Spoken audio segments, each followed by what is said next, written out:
আজকে আমরা বানাবো এগ ফ্রাইড রাইস। তার জন্য দেখুন প্রথমেই আমরা এই 1 কাপ চালটাকে একটা বাটিতে নিয়ে এটাকে ভালো করে ধুয়ে নেব। ধুয়ে নেওয়ার পর এটাকে জল দিয়ে ভিজিয়ে অন্তত 1 ঘন্টার জন্য আমাদের রেখে দিতে হবে। দেখুন চালটা আমরা ধুয়ে পরিষ্কার করে ধুয়ে এটাকে একটা জল দিয়ে ভিজিয়ে রেখেছি।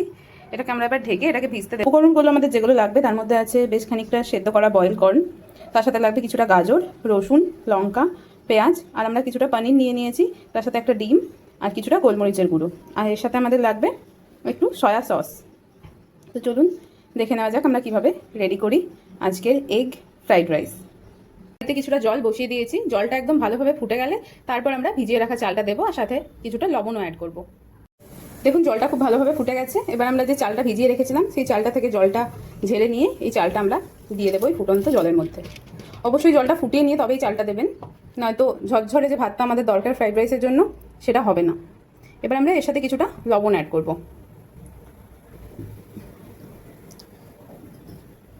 লবণটা দেওয়ার কারণে চালটা খুবই তাড়াতাড়ি সেদ্ধ হয়ে যাবে। আর যেহেতু এটা আমরা ভিজিয়ে রেখেছিলাম তো এটা সেদ্ধ হতে একদমই বেশি সময় লাগবে না। চালটা কিছুতেই ওভার কুক করবেন না, এটা মোটামুটি 90% যখনই কুক হয়ে যাবে সেই অবস্থাতেই আমাদের চালটাকে নামিয়ে নিতে হবে। দেখুন আমাদের চালটা প্রায় 95% মতো বয়েল হয়ে গেছে। এখন আমরা এটাকে নামিয়ে নেব। দেখুন এদিকে চাল সেদ্ধ হতে হতে আমরা সব সবজিগুলোকে কুচিয়ে নিয়েছি। পেঁয়াজটা খুব রাফলি মানে একদম মিহি করে কুচিয়ে নিতে হবে, তার সাথে গাজরটাকে রাইস করে নিয়েছি, পনিরটাকে রাইস করে নিয়েছি, আর নিয়েছি কিছুটা রসুন আর লঙ্কা।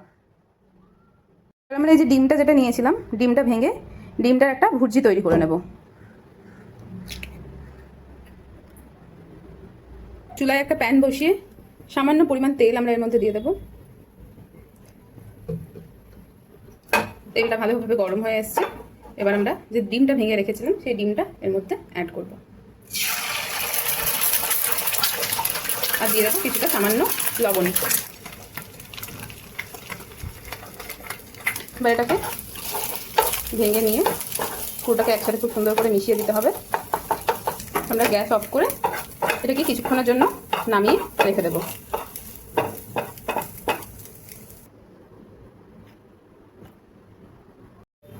এবার আমরা কড়াইতে সামান্য তেল বসিয়ে বাকি যে আমাদের সবজিগুলো আছে, পনিরগুলো আছে, ওগুলোকে আমরা হালকা ফ্রাই করে নেব। দেখুন তেলটা খুব ভালোভাবে গরম হয়ে গেছে, একদম ধোয়া ওঠা গরম হতে হবে। এবার আমরা যে পনির কিউবগুলো আছে এগুলো তেলের মধ্যে দিয়ে হালকা করে এটিকে ভেজে নেব।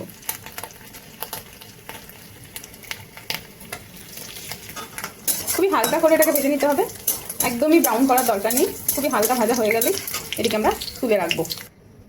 এবারে যে গাজরগুলো আমরা কেটে রেখেছিলাম সেই গাজরগুলো একইভাবে সামান্য লবণ দিয়ে ভেজে নেব। এটিকেও একদম বেশি ফ্রাই করার দরকার নেই, একদমই হালকা ফ্রাই, জাস্ট একটু সফট হয়ে গেলেই এটাকেও আমরা নামিয়ে নেব। দেখুন এটা হালকা ভাজা হয়ে গেছে। এবার আমরা এর মধ্যে একে একে রসুন আর লঙ্কা কুচি যেটা আমরা রেখেছিলাম সেটাকেও অ্যাড করে দেবো। এটাকে নামানোর দরকার নেই, একই সাথে আমরা বাকি সব সবজিগুলোকে অ্যাড করে দেবো এর মধ্যে আর দিয়ে দেবো। এটা দিয়ে হালকা নাড়াচাড়া করে এর মধ্যে আমরা অ্যাড করবো পেঁয়াজ কুচিটাও।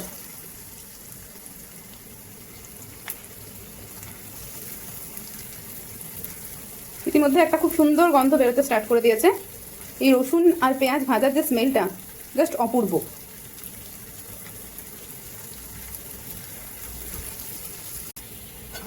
দেখুন এটা একদম সফট হয়ে এসছে পেঁয়াজ রসুনটা। এটাকে একদমই গোল্ডেন করে ভাজার দরকার নেই, একদমই জাস্ট একটা সফট হয়ে আসলেই আমরা নেক্সট যে আমাদের কর্নটা ছিল সুইট কর্ন, সেই কর্নটাকে এর মধ্যে অ্যাড করে দেবো। কর্নটা দিয়ে আমাদের একদমই ভাজার দরকার নেই, জাস্ট একবার নেড়ে ছেড়ে নিয়ে আমরা বাকি জিনিসগুলো এর মধ্যে দিয়ে দেবো। এটার মধ্যে ক্যাপসিকাম অ্যাড করলেও খুব ভালো লাগে খেতে, কিন্তু আমি আজকে বাজারে ক্যাপসিকাম পাইনি, তো আজকে আমাকে ক্যাপসিকামটা সেজন্য স্কিপ করতে হচ্ছে। আপনারা চাইলে এই অবস্থায় ক্যাপসিকামটা প্রথমে দিতে পারেন, ক্যাপসিকামটা দিয়ে সেটাও হালকা নরম হয়ে আসলে তারপর অ্যাড করবেন কর্নটা। কর্ন দেওয়ার পরে আমরা এর মধ্যে কিছুটা গোলমরিচ গুঁড়ো অ্যাড করে দেবো। এরপরে এর মধ্যে চলে যাবে সামান্য কিছুটা সয়া সস, এই 1 টেবিল স্পুন মতো।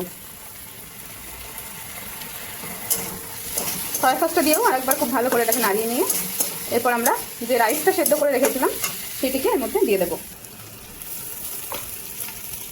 সবটা ভাত আমরা এর মধ্যে দিয়ে দিলাম। এবার এটাকে সুন্দর করে মিক্স করে নিতে হবে। এই অবস্থায় আমরা পনিরটা যেটা ভেজে রেখেছিলাম সেই পনিরটা এর মধ্যে অ্যাড করব।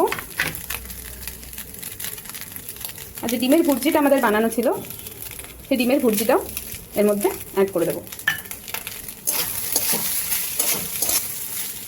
দেখতেই পাচ্ছেন কতটা লোভনীয় এটা দেখতে হয়েছে।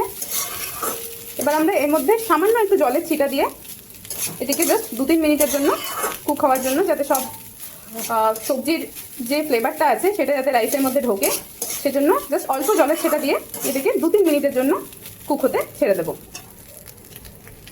দেখুন এরকম সাইড দিয়ে দিয়ে আমরা একদমই সামান্য কিছুটা জল এর মধ্যে স্প্রিঙ্কল করে দেবো। এই যে স্টিমটা তৈরি হবে, এই স্টিমেই রাইসটাও একটু কুক হবে, আর যে ফ্লেভারটা আছে সেই ফ্লেভারটা সুন্দরভাবে রাইসের মধ্যে ঢুকবে। ঢেকে জাস্ট 2 মিনিটের জন্য রেখে দেবো। আজকে ফ্রাইড রাইসের সাথে আমরা সার্ভ করব একটা সয়া চিলি। তার জন্য আমরা প্রথমেই সয়াবিনটাকে সেদ্ধ হতে দেবো, কিছুটা লবণ দিয়ে দেবো, আর দিয়ে দেবো খানিকটা জল। এবার এটাকে আমরা বয়েল হওয়ার জন্য 5 মিনিট, জাস্ট 5 মিনিটই এনাফ একটা সয়াবিন বয়েল করার জন্য। তো 5 মিনিটের জন্য এটাকে বয়েল হতে দেবো। আর দেখুন ইতিমধ্যে আমাদের রাইসও একদম রেডি। দেখুন কতটা সুন্দর হয়েছে এটি দেখতে। এবার আমরা সামান্য মিষ্টি অ্যাড করে, চিনি অ্যাড করে এটাকে নামিয়ে নেব।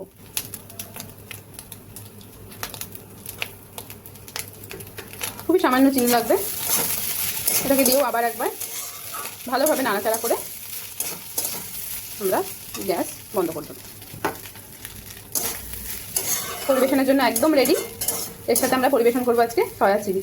তো দেখুন সয়াবিনটা আমাদের খুব সুন্দর করে বয়েল হয়ে গেছে জাস্ট 5 মিনিটে। এবার আমরা এটাকে নামিয়ে নিয়ে জলটা ঝরিয়ে নেব। চিলি সয়া খুবই কম উপকরণে তৈরি হয়ে যায়। আমাদের লাগবে শুধু একটু কোচানো পেঁয়াজ, দেখুন এটি রাফলি কোচানো, আর লাগবে কিছুটা রসুন কুচি আর কয়েকটা লঙ্কা কুচি, সাথে লাগবে সয়া সস আর কিছুটা টমেটো কেচাপ। সয়াবিনটা জলটা নিংড়ে নিয়ে আমরা এর মধ্যে দিয়ে দেবো কিছুটা পরিমাণ লবণ, আর দেবো কিছুটা কর্নফ্লাওয়ার। আপনারা হয়তো ভাবছেন যে সয়াবিনটা খুবই কম, কিন্তু একজন খাওয়ার জন্য এই কোয়ান্টিটিটা এনাফ। এবার সয়াবিনটাকে আমরা খুব ভালো করে কর্নফ্লাওয়ারের সাথে মেখে নিয়ে এটাকে আমরা হালকা করে ভেজে নেব। এবার আমরা প্যানে সামান্য একটু তেল গরম করে এর মধ্যে দিয়ে দেবো ম্যারিনেট করে রাখা সয়াবিনগুলো দিয়ে এটিকে সুন্দর গোল্ডেন ব্রাউন করে ভেজে নিতে হবে। এভাবে ভেজে নিলে সয়াবিনটা খুবই ভালো খেতে লাগে, আর এর মধ্যে লবণ মিষ্টি মানে যে মশলাগুলো আছে এগুলো খুব সুন্দরভাবে ঢুকে যায়। তো অবশ্যই এটাকে ভেজে নিয়েই তারপরেই চিলি সয়াটা বানাবেন। দেখুন এখানে সয়াবিনগুলো খুব সুন্দর একটা গোল্ডেন ব্রাউন করে ভাজা হয়ে গেছে।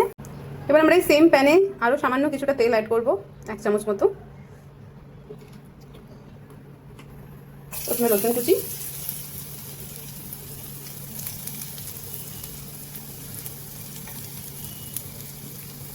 তারপরে আমরা দিয়ে দেবো লঙ্কা কুচি।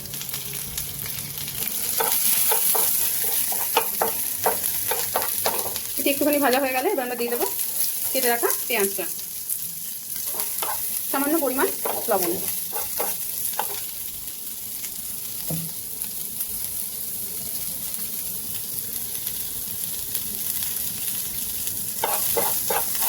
একটু লবণ অ্যাড করে দিলাম।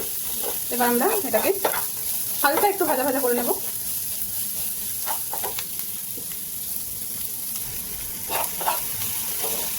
সয়া সসটা আমরা এর মধ্যে অ্যাড করে দিয়েছি, সামান্য 1/2 চামচের মতো সয়া সস। এরপর আমরা অ্যাড করব কিছুটা টমেটো কেচাপ।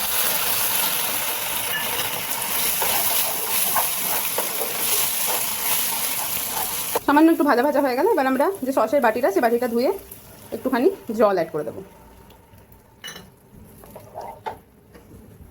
এটা হাই ফ্লেমে জলটা কিছুক্ষণের জন্য ফুটতে দেবো। দেখুন জলটা খুব ভালোভাবে ফুটে গেছে। এই অবস্থায় আমরা এখানে কিছুটা পরিমাণ অরিগ্যানো অ্যাড করব। এবার আমরা খানিকটা ইন্ডিয়ান টাচ আনার জন্য এর মধ্যে অ্যাড করব সামান্য পরিমাণ ধনের গুঁড়ো। আরও একবার এটাকে খুব সুন্দরভাবে নাড়াচাড়া করে এর মধ্যে আমরা মিশিয়ে নেব ভেজে রাখা সয়াবিনগুলো। সয়াবিনটার সাথে মশলাটা খুব ভালো করে মিশিয়ে নিতে হবে। দেখুন আমাদের সয়া চিলি একদম রেডি। নামানোর আগে আমরা জাস্ট একটু কাসুরি মেথি এর মধ্যে ছড়িয়ে দেবো। এরকম গরম গরম সয়া চিলি আর এগ ফ্রাইড রাইস থাকলে রবিবারে দুপুরটা জাস্ট জমেই যায়।